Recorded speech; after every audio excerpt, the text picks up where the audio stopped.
Purée, je vais bientôt arriver à 20 vidéos et j'ai toujours pas critiqué une seule nana. Il est peut-être temps que je corrige ça, sinon les gens vont s'imaginer que je suis misogyne. Ou gay. Ou gay. Ah, qui a dit ça?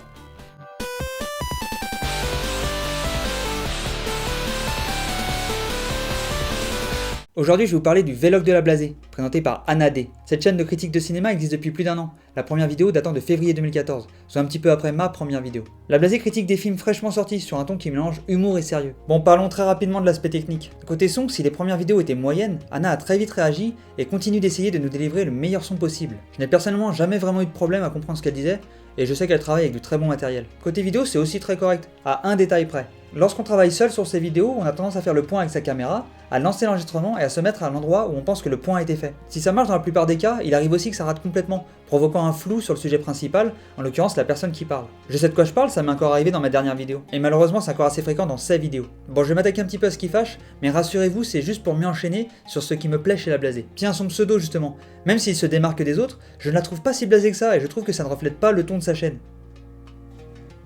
Au contraire, je la trouve plutôt joyeuse cette fille. Au cours de l'émission, elle a introduit deux personnages, joués par elle-même, qui représentent la part mignonne et la part enragée de sa personnalité. Même si ça apporte une certaine variété, je trouve ces personnages vraiment irritants. Alors je vais pas aller jusqu'à dire que c'est pas marrant, parce qu'à chacun son humour après tout, mais ce n'est pas mon style d'humour, et parfois ça me sort même de ses vidéos. C'est nul. Ensuite, je trouve que son approche de la critique n'est pas vraiment originale. C'est un peu ce qu'on retrouve sur toutes les chaînes de critique de cinéma, que ce soit dans le choix des films ou sur l'angle d'approche. Elle ne va pas au fond de son analyse autant qu'un fossoyeur de film, de qui elle s'inspire ou en tout cas qu'elle admire, et ça à juste titre. Cependant, je lui reconnais un certain talent pour remettre les films dans leur contexte. Elle fait clairement un bon travail de recherche. Et puis même si j'en attends plus de sa part, le cahier des charges d'une bonne critique de cinéma est respecté. Ça fait également plaisir de voir une vraie geek, pas une simili-geek, faire des vlogs sérieux sans jouer de ses atouts féminins.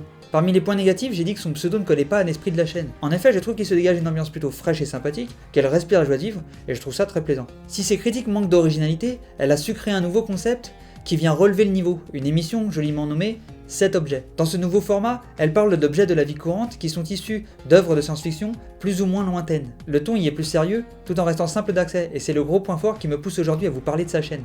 Je vais pas en dire beaucoup plus sur le sujet, mais je vous invite vraiment à aller voir de quoi il retourne. Pour conclure, je vous recommanderais d'aller sur la chaîne de la Blasée, soit pour son émission 7 objets, pour son approche nouvelle et intéressante, soit pour voir de la critique classique présentée par une charmante jeune femme, ce qui change un peu des habituels visages barbus. Je tiens aussi à encourager Anna à continuer dans la voie de la critique plus poussée et plus aboutie. De ce qu'elle en dit dans sa dernière vidéo FAQ, c'est déjà ce vers quoi elle se dirige, et j'ai hâte de voir ce que ça va donner. Continuez à regarder des vidéos sur YouTube, n'hésitez pas à laisser des commentaires, ça fait toujours plaisir. Gardez l'esprit critique, très important, mais surtout, profitez de la vie. À bon entendeur, ciao!